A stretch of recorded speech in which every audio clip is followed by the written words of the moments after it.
Indian ചരിത്രത്തിലെ ഏറ്റവും ഭയപ്പെടുത്തുന്ന അധ്യായങ്ങളിലൊന്നാണ് മൈസൂർ കടുവയായ ടിപ്പു സുൽത്താന്റെ പടയോട്ടങ്ങൾ. അതിശക്തരായ ബ്രിട്ടീഷ് സാമ്രാജ്യത്തെ ഇന്ത്യയിൽ നിന്നും വേരോടെ പിഴുതെറിയാൻ അദ്ദേഹത്തിന് കൂറ്റൻ സൈന്യവും ആയുധങ്ങളും അതിനെല്ലാം പുറമെ കണക്കില്ലാത്ത സമ്പത്തും ആവശ്യമായിരുന്നു.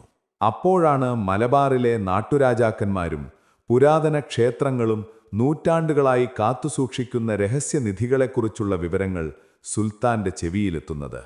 വലിയൊരു സാമ്രാജ്യത്തെ വിലയ്ക്കു വാങ്ങാൻ പോന്നത്രയും സ്വർണവും വജ്രങ്ങളും ആ ഇരുളടഞ്ഞ കാടുകളിൽ എവിടെയോ ഒളിപ്പിച്ചു വെച്ചിട്ടുണ്ടായിരുന്നു. ആ വലിയ നിധി തേടി ടിപ്പുവിന്റെ കൂറ്റൻ സൈന്യം മലബാറിന്റെയും വയനാടിന്റെയും ഇരുളടഞ്ഞ കൊടും കാടുകളിലേക്ക് ഒരു കൊടുങ്കാറ്റുപോലെ ഇരച്ചുകയറി. മൈസൂർ സൈന്യത്തിന്റെ വരവറിഞ്ഞ നാട്ടുരാജാക്കന്മാർ തങ്ങളുടെ പൂർവികരുടെ അമൂല്യമായ സ്വർണവും രത്നങ്ങളും കാടിന്റെ അതിരഹസ്യമായ ഗുഹകളിലേക്കും ഭൂഗർഭ അറകളിലേക്കും മാറ്റിയിരുന്നു.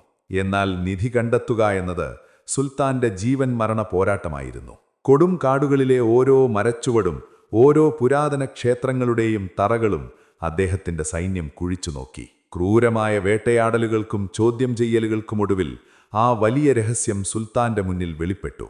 കാടിന്റെ ഹൃദയഭാഗത്തെ ഭീമാകാരമായൊരു ഗുഹ. അവിടെ കൂമ്പാരമായി കിടക്കുന്ന സ്വർണ്ണ നാണയങ്ങളും വജ്രങ്ങളും അമൂല്യമായ വിഗ്രഹങ്ങളും ആ ഇരുട്ടിലും തിളങ്ങുന്നുണ്ടായിരുന്നു.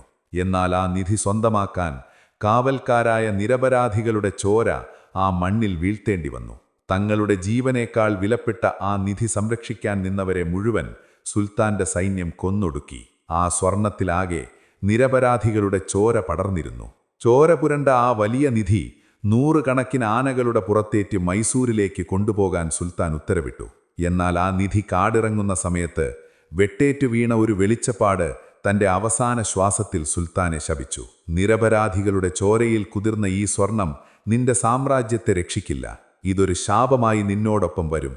ഒടുവിൽ നിന്റെ നാശത്തിനു തന്നെ ഇത് കാരണമാകും. ആ ശാപവാക്കുകൾ കാറ്റിൽ അലിഞ്ഞുപോയെങ്കിലും വരാനിരിക്കുന്ന വലിയൊരു ദുരന്തത്തിന്റെ തുടക്കം മാത്രമായിരുന്നു അത്. വർഷങ്ങൾ കടന്നുപോയി. ആ വെളിച്ചപ്പാടിന്റെ ശാപമൊടുവിൽ ഫലിച്ചു. 1799 ബ്രിട്ടീഷ് സൈന്യം ശ്രീരംഗപട്ടണം വളഞ്ഞു.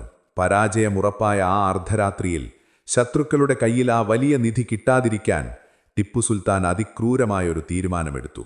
തന്റെ അതിവിശ്വസ്തരായ ചില പടയാളികളെ കൊണ്ട് ആ പഴയ ശാപഗ്രസ്തമായ സ്വർണം മുഴുവൻ കൊട്ടാരത്തിന്റെ അടിത്തട്ടിലെ രഹസ്യ അറകളിലോ അതോ വയനാട്ടിലെ ഏതോ കൊടും ഗുഹയിലോ അദ്ദേഹം ആരും അറിയാതെ ഒളിപ്പിച്ചു വെച്ചു. രഹസ്യം പുറത്താകാതിരിക്കാൻ ആ നിധി കുഴിച്ചിട്ട തന്റെ സ്വന്തം പടയാളികളെ തന്നെ സുൽത്താൻ കഴുത്തറുത്തു കൊന്നു എന്ന് ചരിത്രകാരന്മാർ ഇന്നും വിശ്വസിക്കുന്നു. ദിവസങ്ങൾക്ക് ശേഷം നടന്ന ഭയാനകമായ യുദ്ധത്തിൽ ടിപ്പു സുൽത്താൻ വീരമൃത്യു വരിച്ചു. ശ്രീരംഗപട്ടണം പിടിച്ചെടുത്ത ബ്രിട്ടീഷുകാർ ആ കൊട്ടാരം മുഴുവൻ അരിച്ചുപെറുക്കിയിട്ടും ആ വലിയ നിധി മാത്രം അവർക്ക് കണ്ടെത്താനായില്ല. ലോക ചരിത്രത്തിലെ തന്നെ ഏറ്റവും വലിയ നിഗൂഢതകളിലൊന്നായി അത് മാറി.